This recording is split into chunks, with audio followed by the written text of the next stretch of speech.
How should clinicians use blood-based biomarkers for Alzheimer's disease? Surgery or antibiotics for uncomplicated acute appendicitis? What are longer-term outcomes? What is recommended therapy for restless leg syndrome? This and much more on today's JAMA Editor Summary. Hello and welcome to our listeners around the world. Today is Friday, January 23rd, 2026. I'm JAMA Deputy Editor Dr. Linda Brubaker, sitting in for Dr. Kirsten Bibbins-Domingo, the Editor-in-Chief of JAMA and the JAMA Network. Today, I'm joined by JAMA Deputy Editor Dr. Chris Muth. Hey, Chris, let's get started. Hi, Linda.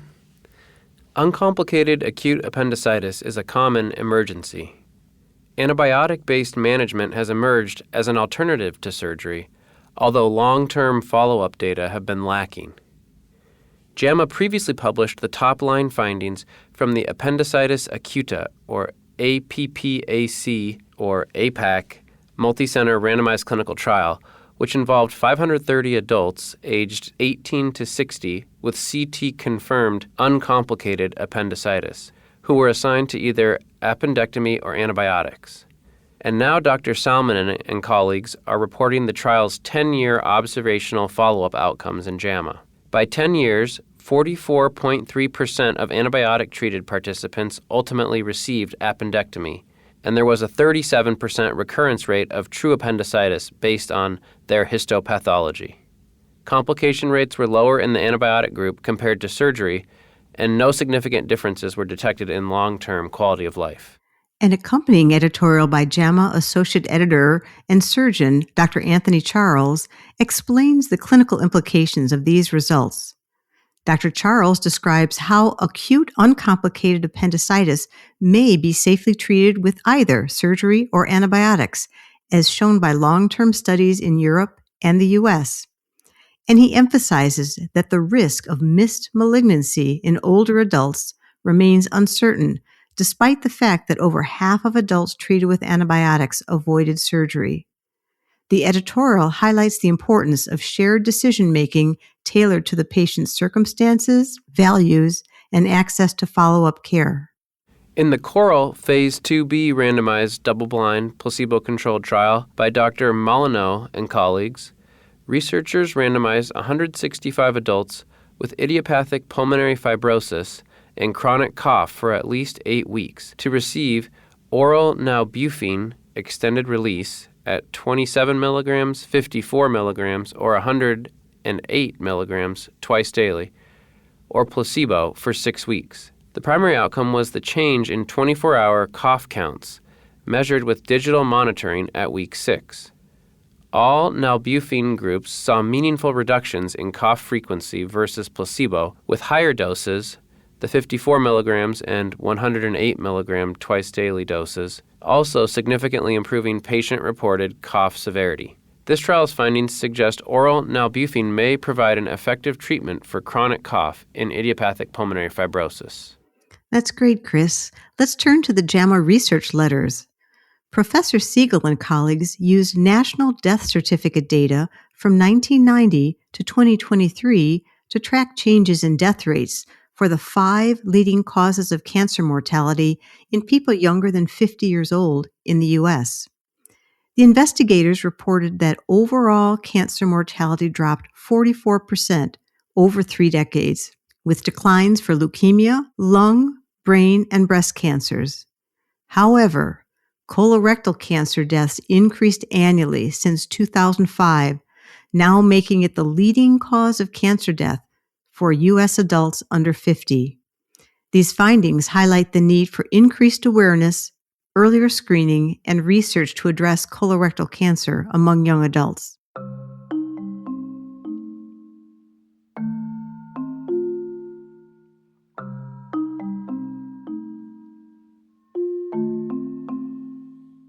Blood-based biomarker tests for Alzheimer's disease offer less invasive and more accessible diagnosis, but may cause unintended harm, especially for disadvantaged groups due to the potential for misdiagnosis and variable access to follow-up care and treatment.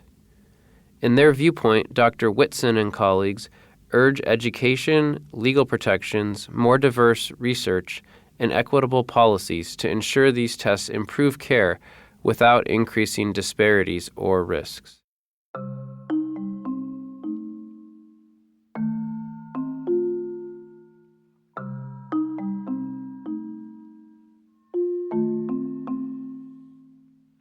The JAMA Clinical Reviews and Education section covers opioid use disorder, a cause of significant morbidity and mortality. Effective, evidence-based treatment is essential for improving outcomes. In a clinical guidelines synopsis, Dr. Messmer and colleagues explain the 2024 Canadian Research Initiative in Substance Matters Guideline. This guideline recommends buprenorphine and methadone as first-line medications for adults with opioid use disorder, emphasizing the need for long-term addiction treatment rather than withdrawal management alone.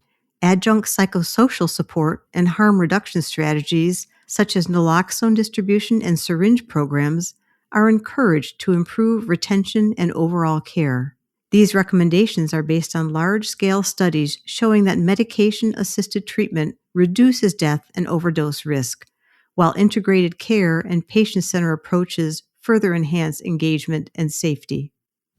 JAMA also published a review on restless legs syndrome, a common neurologic disorder affecting about 3% of U.S. adults, often disrupting sleep and reducing quality of life. As highlighted in this comprehensive review by Drs. Winkelman and Whipper, diagnosis is clinical, and management should start with stopping medications that can exacerbate restless leg syndrome if possible, and providing iron supplementation for patients with low ferritin or transferrin saturation. Gabapentinoids are the preferred first-line medications, while dopamine agonists are not recommended as first-line agents due to the potential for adverse effects. Effective treatment for restless leg syndrome can improve sleep and daily function. And the JAMA patient page on the same topic provides clear information on restless leg syndrome, including symptoms, risk factors, diagnosis, and effective management strategies to help patients find relief. Don't miss Dr. Winkelman of Harvard Medical School discussing more about restless leg syndrome with JAMA Deputy Editor Dr. Kristen Walter in the associated podcast. Let's take a listen to a bit of their conversation. Your article also mentions that approximately 10% of adults aged 65 years or older have restless leg syndrome, and it's more common among women than men, with a ratio of about 2-to-1.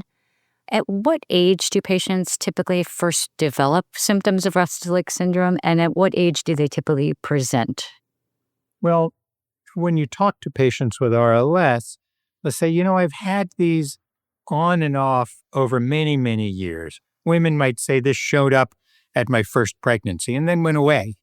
But then 20 years later, it starts happening more frequently. And you get the same kind of thing from other people as well, who said it would only occur under certain circumstances. But it's now that I'm in my 50s or 60s, it really seems to be happening much more frequently. It's much more bothersome, and it's interfering substantially with my sleep. And women certainly have more RLS than men, possibly related to iron changes that occur during pregnancy. So nulliparous women seem to have about the same prevalence of RLS as men do, and more pregnancies do seem to be associated with greater prevalence of RLS. So iron is certainly important in restless leg syndrome. And remember, the brain and the periphery are separate compartments when it comes to iron. Iron is actively transported into the brain, and that's probably where the issues are with iron and RLS.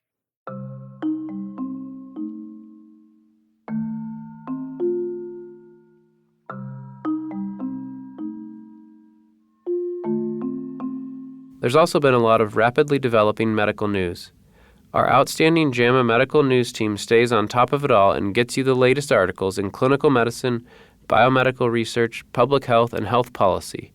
Find it all at jamamedicalnews.com or click on the link in this episode's show notes. And the JAMA Medical News Summary Podcast is now weekly, publishing every Friday.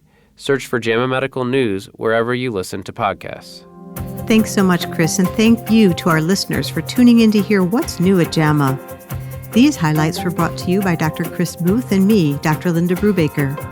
This episode was produced by Shelley Steffens and Dr. Krista Roberts at the JAMA Network. A link to this JAMA content can be found in the episode's show notes. To follow this and other JAMA Network podcasts, please visit us online at jamanetworkaudio.com. Thank you for listening.